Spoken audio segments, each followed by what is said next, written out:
नमस्कार, मैं अमर उजाला से अर्जुन रिछारिया। इंदौर के सबसे लोकप्रिय इंजीनियरिंग कॉलेजों में से एक SGS ITS में आज हम मौजूद हैं। आप देख सकते हैं यहाँ आसपास का पूरा दृश्य, यह दृश्य कॉलेज का दृश्य नहीं लग रहा, बल्कि लग रहा है कि हम किसी जंगल में खड़े हैं। आप बिल्कुल सही तरीके से देख सकते हैं कि यहाँ पर आसपास एक घने जंगल का पूरा रूप ले चुका है ये पूरा प्लांटेशन, जो 2 साल पहले किया गया था। मियावाकी पद्धति से किए गए इस प्लांटेशन ने आज जिस तरह से जंगल का रूप लिया है, ये बताता है कि इंदौर जैसी सिटी में भी इस तरह से छोटे छोटे सिटी फॉरेस्ट खड़े किए जा सकते हैं। आज इस विषय में हम बात करेंगे। हमारे साथ कॉलेज की फैकल्टी और अन्य लोग यहाँ पर मौजूद हैं। सर, ये कब प्लांटेशन स्टार्ट किया था आपने? ये 2024 फरवरी 14 को चालू किया था। 5 दिन का प्लांटेशन ड्राइव था। करीब 3,500 लोग आया था उस समय। और उसका पहले इसके प्रिपरेशन किया मियावाकी पद्धति के अकॉर्डिंगली।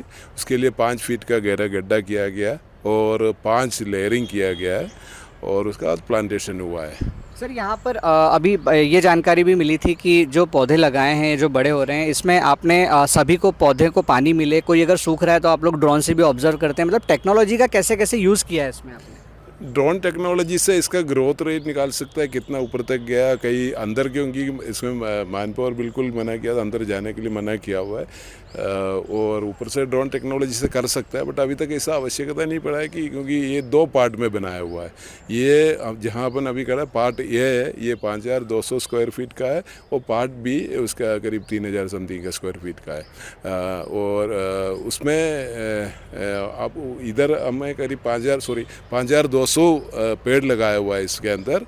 ये 29,000, सॉरी मैंने गलत बोल दिया था, 29,000 स्क्वायर फीट है। बाकी 13,000 स्क्वायर फीट सामने वाला इसमें है, और उसमें करीब 3,000 समथिंग पौधे लगाया हुआ है। उसमें ऐसा कि एकदम रोड के किनारे है और अंदर से अभी एक रास्ता भी खोल दिया, तो इसे ड्रोन टेक्नोलॉजी की जरूरत नहीं पड़ा अभी तक, बाकी एक बार करके देख लिया था इसका। सर, इसमें ड्रिपिंग से जो पानी आप लोग दे रहे हैं पूरा प्रॉपर, ये सब मेंटेनेंस अभी जो है वो स्टाफ देखता है, बच्चों का भी कुछ कंट्रीब्यूशन होता है बीच बीच में? बिल्कुल, बच्चों का कंट्रीब्यूशन तो ज़रूर रहा है। स्टार्टिंग में इसका इनिशियल हमने जो नपती लेने से लेकर के सिविल डिपार्टमेंट से भी हमारा कंट्रीब्यूशन रहा है, और बच्चे खुद आकर के बहुत इंटरेस्ट से इसमें काम करता है। इसके बारे में इन लोग रिपोर्ट लिखता है, बता देते हैं। और हमारे साथ विवेक सर है, विवेक सर का सिविल डिपार्टमेंट के स्टूडेंट्स भी इसमें बहुत ज़्यादा कंट्रीब्यूशन देते हैं। अच्छा, स्टूडेंट्स का क्या फीडबैक रहा है इसके बाद में? स्टूडेंट्स का फीडबैक रहा कि नेचर से जुड़ने का उनको एक जगह मिली, और लगभग हमारे यहाँ से जो विद्यार्थी है, मध्य प्रदेश और देश के कई भागों से विद्यार्थी आते हैं।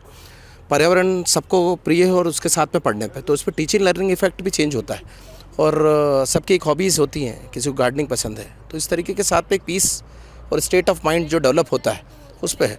और एक बात है कि शहर से बाहर से जब आता है तो तनाव से आदमी, चूँकि ट्रैफिक और उसका पॉल्यूशन है, उसके बीच में ये चीज़ एक सुकून देता है। और ये इंजीनियरिंग नहीं, हर विषय के व्यक्ति को अगर आप देखो, चाहे वो कोई कवि हो, चाहे इस तरीके की रचना है, तो नेचर्स क्लब के तौर पर भी इसको डेवलप किया गया है। और कुट्टी जी और उस समय के हमारे तत्कालिक जो निर्देशक रहे, और जैसा कि बताया कि 14 फरवरी 2024 को हुआ, तो उस समय बसंत पंचमी थी, उस समय 14 फरवरी को, और ये प्लांटेशन रखा गया था।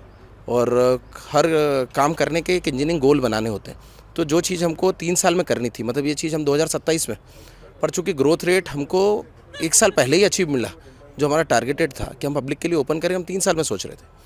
और वर्तमान में हमारा देखिए, आप देख सकते हैं कि ये चीज़ हम 2 साल में कर पाए। और हमारे एल्युमनीज़ का, पर्यावरण प्रेमीज़ का, एलेक्स कुट्टी जी हमारे तत्कालिक निर्देशक महोदय, सक्सेना जी जो हमारे बीच में नहीं है, वर्तमान के निर्देशक महोदय, और कई फैकल्टी स्टाफ, और उसका जो सतत है, और करीब 4 से 5 हज़ार विद्यार्थियों का सतत वो, और नैसर्गिक तौर पर इंजीनियरिंग के नए नए चीज़ें डेवलप करने का मौका मिल रहा है कि किस तरीके से है, फॉरेस्ट के साथ में क्या है। अभी ट्रीज़ का काउंटिंग भी चल रहा है कि कौन से लगे थे, कितने सर्वाइवल्स हैं, प्लांटिंग फ्लावरिंग कितने में आ रही है, क्या प्रोडक्शंस आ रहा है। इस तरीके की चीज़ों पर भी विद्यार्थियों को भी जुड़ने का मौका मिलेगा। और कोशिश सिर्फ इस बात की कि जो शहर में जो एक्सपेरिमेंट हमने यहाँ किया है प्रकृति के साथ में, जब ये विद्यार्थी अपने नेटिव प्लेस पर पहुँचे तो वो भी प्रयास करें। उस समय बड़ा चैलेंज था कि 1 एकड़ भूमि इस तरीके से शहर के बीच में देना, और क्योंकि शहर में एक बड़ी बात है कि एक हिस्से का ही बड़ा रोना है। हाँ। और उस पर ऐसा बड़ा चैलेंज लेना, उस समय के तत्कालिक गवर्निंग बॉडी और सर के माननीय मंत्री महोदय जी ने भी समर्थन दिया कि नहीं, शहर में होना चाहिए, और GSITS को एक किंवदंती बनना चाहिए कि लोगों के बीच में उदाहरण के तौर पर जाए। अभी वर्तमान निर्देशक महोदय ने भी अपनी सुबह की बाइट में और सतत रूप से कहा कि और भी विद्यार्थी, तो आज जितने भी लोग सम्मिलित हुए हैं, ये रिपोर्ट भी अपनी दे रहे हैं अपने शहर में जाना है और अगले उसमें जो ग्राम पंचायत है, करीब 80 ग्राम पंचायत के लोग भी सुबह हमारे साथ थे। अच्छा। उनको टारगेट दे रहे हैं कि 2 से 3 लोगों का समूह जब वहाँ पहुँचेगा तो ग्रामों में भी इस तरीके के छोटे फॉरेस्ट हों। इस मियावाकी के साथ में ये पद्धति जापानी ज़रूर है, पर आप इन पौधे और वृक्षों को जब देखते हैं तो ये मालवेसी फैमिली है। मालवा में उगने वाले पौधों को ही डेवलप करके उस समय होलकर साइंस कॉलेज और कई कॉलेजों के शिक्षाविदों के साथ में मिलकर रूपरेखा तैयार की थी कि कैसा प्लांटेशन हो, किस तरीके सिस्टम, उस पर काम किया। मतलब वही पौधे लिए गए हैं जो मालवा निमाड़ के नेचर में ज़्यादा के हैं, बिल्कुल, और पद्धति मियावाकी का है। तो आप ये देखो कि फार्मूला वहाँ का और एक्सपेरिमेंट्स यहाँ के। यहाँ ये जो सिटी फॉरेस्ट बना है पूरा, इसके बाद में आप लोगों ने क्या चेंजेस फील करे हैं? देखिए, मैं पिछले 3 साल से आ रहा हूँ इस कॉलेज में, तो ये फॉरेस्ट में बाहर से देख रहा था, बट इतना मुझे पता नहीं था कि इतना घना है ये। मुझे इसके पहले भी कई फॉरेस्ट देखने का मौका मिला क्योंकि मैं आर्मी से हूँ, बट ये आज ओपन हुआ है और ये 3 साल में जिस लेवल पे जाना था, जैसे कुट्टी साहब ने बताया है कि 2 साल में ग्रोथ रेट 15 फीट है, तो 15 फीट ग्रोथ इज़ अमेजिंग। मतलब इतना जल्दी नहीं होता है जितना जल्दी इन्होंने अचीव किया। तो ये विवेक सर की मेहनत और कुट्टी सर और इनकी जो पूरी टीम स्टूडेंट लोगों ने काफ़ी मेहनत करी और जिसका हम आज देख रहे हैं, तो ये एक एग्जांपल है। इस टाइप के सिटी फॉरेस्ट हमें करना चाहिए ताकि ऑक्सीजन लेवल बढ़े और बच्चे जो हैं कॉलेज में पढ़ाई के साथ साथ फॉरेस्ट प्रेमी भी बने। आपका पूरा इंट्रोडक्शन दीजिए। संतोष पाल मेरा नाम है, मैं अभी पाथ इंडिया में हूँ और हमारा यहाँ पर GSITS के साथ MOU है। हम रिश्ता प्रोजेक्ट में यहाँ आते हैं बच्चों को टेक्निकल ट्रेनिंग देने के लिए, सिविल एंड मैकेनिकल ब्रांच के। आपका भी बताइए। Thank you. नमस्कार, मैं विवेक तिवारी, सहायक प्राध्यापक सिविल में, और वर्तमान में संस्थान के सिविल इंजीनियरिंग विभाग में अपनी सेवा दे रहा हूँ, साथ में मीडिया का दायित्व भी है। तो एक ऐसा उदाहरण GSITS कॉलेज ने पेश किया है जो न सिर्फ आज और कल को बल्कि इस शहर के पूरे भविष्य के पर्यावरण को सुरक्षित रखने में अहम भूमिका निभाएगा। मैं अमर उजाला से अर्जुन रिछारिया। मियावाकी पद्धति से यहाँ पर 8,000 से ज़्यादा पौधे रोपे गए थे, अब उन्होंने फॉरेस्ट का रूप ले लिया है। एक सक्सेसफुल पहल रही है। जी बिल्कुल। GSITS ने लगभग 1 एकड़ जमीन के आसपास उपलब्ध कराई थी। HDFC बैंक के सहयोग से हमने 8,000 से भी ज़्यादा पौधे यहाँ पर और पूरी पद्धति से बिना किसी केमिकल फर्टिलाइजर की यूज़ करके यहाँ पे जो हमने अपने स्वयं से खाद का निर्माण किया था उसको लेके पूरा गड्ढा नीचे करके मल्टीपल लेयर्स लगा के जो मियावाकी के अंदर जो सिद्धांत रूप से बताया गया हम लोगों ने पूरा फॉलो किया उसको। छोटे मीडियम साइज के, बड़े साइज के, हर तरह का जो एक प्रोपोर्शन में होना है उस तरह से यूज़ करके हमने उसका निर्माण किया।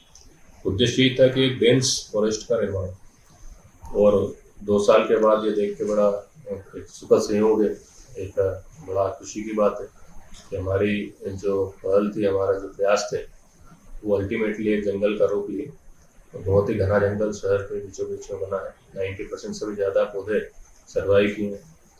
प्रयास हुआ है थोड़ा सा गर्मी के दिनों में, स्पेशली जब पानी की दिक्कत रहती है तो हमने टैंकर से मंगवा के पानी भी मियावाकी के अंदर डाला है ताकि हमारे पौधे सर्वाइव कर पाए। हमारे जो टीम रही पूरी टीम ने उसको एकदम सहेज के रखा और इसी का परिणाम है कि आज मार्च 2 साल के अंदर जो एवरेज हाइट है यहाँ पे वो 15 फीट का से भी ज़्यादा है। कुछ प्लांट तो 20 फीट से भी ज़्यादा ग्रो हुए हैं। तो ये अपने विशेष उपलब्धि है। मुझे लगता है कि इंदौर शहर के लिए एक बड़ी सौगात है और इसीलिए जब 2 साल आज कंप्लीट हुए और हमने मुआयना किया तो हमें लगा कि अब इसको दूसरे लोगों को भी खुलना चाहिए, लोग आएँ, इसको देखें, मोटिवेट हों। और एक इस तरह का 1 एकड़ का जंगल अगर बनता है तो एक मोटा कैलकुलेशन इसमें इस तरह का है कि लगभग 5 किलोमीटर के एरिया को ये अच्छी फ्रेश एयर देता है। तो इस तरह के अगर जंगल 1 एकड़ 2 एकड़ में सरकारी प्रयास से या हमारे जैसे CSR एक्टिविटी के थ्रू NGOs को इन्वॉल्व करके और बनाए जाएंगे तो मुझे लगता है कि इंदौर शहर के लिए बड़ी सफलता है। जिस तरह से पोल्यूशन लगातार बढ़ रहा है सर, उस तरह से देखते हुए ये लगता है ना कि इस तरह के पौधों की, इस तरह के जंगल की और ज़्यादा ज़रूरत बढ़ती जा रही है, न केवल इंदौर बल्कि मध्य प्रदेश के अलग अलग हिस्सों में। बिल्कुल, निश्चित रूप से। एक जब हम ग्रीनरी की बात करते हैं तो लोगों के दिमाग में जो है गार्डन बनाने का, घास बनाने का, इस तरह का विचार आता है। लेकिन अब ये तो वैज्ञानिक रूप से सिद्ध हो चुका है कि अगर आपको क्लीनिंग करना है तो केवल फॉरेस्ट ही इसका आंसर है। अगर आप गार्डन बनाते हैं तो एक्चुअली में उसमें और ज़्यादा एनर्जी लगती है, उससे जितना मिलता है उससे ज़्यादा उसमें खर्चा होता है इन टर्म्स ऑफ क्लीनिंग और इन टर्म्स ऑफ एनर्जी की जब हम बात करते हैं। तो ये जो मॉडल है इसके अंदर 2-3 चीज़ें एक साथ मिलती हैं। एक तो वैज्ञानिक रूप से उसका स्टडी करके आया है कि कौन कौन से पौधे किस कॉम्बिनेशन में लगाए। फिर जापानीज पद्धति जरूर है, लेकिन जब हमने यहाँ पे लगाया है तो यहाँ पे जो लोकल पौधे हैं हम लोगों ने उसका चुनाव किया। 66 प्रजाति के अलग अलग पौधे हैं और ये सभी पौधे उस तरह के पौधे हैं जो कि वर्षों से यहाँ पे उगते आए हैं, इस रीजन के अंदर उगते आए हैं। तो इसी का यही एकमात्र कारण भी रहा शायद, जिसके कारण कि इतनी तेजी से हमको उसका विकास हुआ। तो एक ये वाली चीज़ भी इसके अंदर है कि हम जहाँ पे भी कर रहे हैं, जिस तरह के पौधों का चुनाव कर रहे हैं वो उस तरह से रहे और उसके कारण जो पॉजिटिव इम्पेक्ट आता है, जो एक पर्टिकुलर कॉम्बिनेशन में लगते हैं, वो एक दूसरे को सपोर्ट करते हैं। एक पौधा दूसरे पौधे को बढ़ने में सपोर्ट करता है। इस तरह का कॉम्बिनेशन इसके अंदर चूज करना पड़ता है। तो एक 2 साल का अनुभव हमारे पास हो गया, हमारी टीम है उसके पास एक लंबा अनुभव हो गया। निश्चित रूप से अगर शहर के अंदर कोई दूसरे इंस्टीट्यूट या इस तरह की ऑर्गेनाइजेशन आगे आती है और हमारा कुछ भी तरह का सहयोग आता है तो हम अपने पूरे अनुभव के साथ उनके साथ खड़े होंगे और शहर की आबोहवा को सुधारने में जितना भी योगदान होता है निश्चित रूप से संस्थान करेगा। सर, पब्लिक के लिए हफ्ते में 3 दिन ओपन रहेगा, उसका कुछ टाइमिंग बता दीजिए और डेज। जी, जैसा मैं बताया कि अमूमन इसको हम जो इंटरनल लोग हैं उनके लिए सुबह 11 बजे से लगा के दोपहर में 3 बजे 4 बजे तक इसको खोलेंगे। और इसके अंदर जैसे ये गार्डन जैसा नहीं है, एक्चुअली में जंगल होता है। तो जब भी कोई इंटर करेगा तो उसके अंदर उसको साइलेंटली इंटर करना है। वो जाए केवल घूम के चुपके से महसूस करके उसको आ जाए। वो केवल पिकनिक स्पॉट नहीं है, तो पिकनिक जैसा नहीं बनाना, जस्ट गो देयर। आप 10 लोगों का ग्रुप में जा रहे हैं तो 10 लोगों का ग्रुप एक्चुअली में 10 इंडिविजुअल है, उनको एकदम अकेले रहना है, तो उसको महसूस करना है। थोड़े समय के लिए जाए, उसको महसूस करें और वापस बाहर आए। तो इस तरह का हमने एक रूल भी बनाया अपने जो इंटरनल है, हमारे छात्र, हमारे स्टाफ, उन सबके लिए तो 10 से 3 खुला है। और जैसा मैंने बताया कि ये पर्यटन स्थल नहीं है। जो लोग इस तरह का काम करना चाहते हैं, उसको सीखना चाहते हैं, उसको समझना, जो महसूस करना चाहते हैं, उसके लिए हमने एक पूरा प्रोटोकॉल बनाया है। वो लोग आएंगे, उनको हम पास जारी करेंगे और जितना देर के लिए भी वो आके और देखना चाहते हैं, समझना चाहते हैं, चीज़ों को आगे लेना चाहते हैं, उसको कोई सहायता हम लोग करेंगे। ठीक। सर, आपका नाम और डेजिग्नेशन? मैं नितेश पुरी, निदेशक SGSITS। Thank you sir. आपके राज्य की खबरें, आपके शहर की खबरें सबसे पहले जानने के लिए देखते रहें अमर उजाला। चैनल को सब्सक्राइब जरूर कर लें और पाएं हर अपडेट।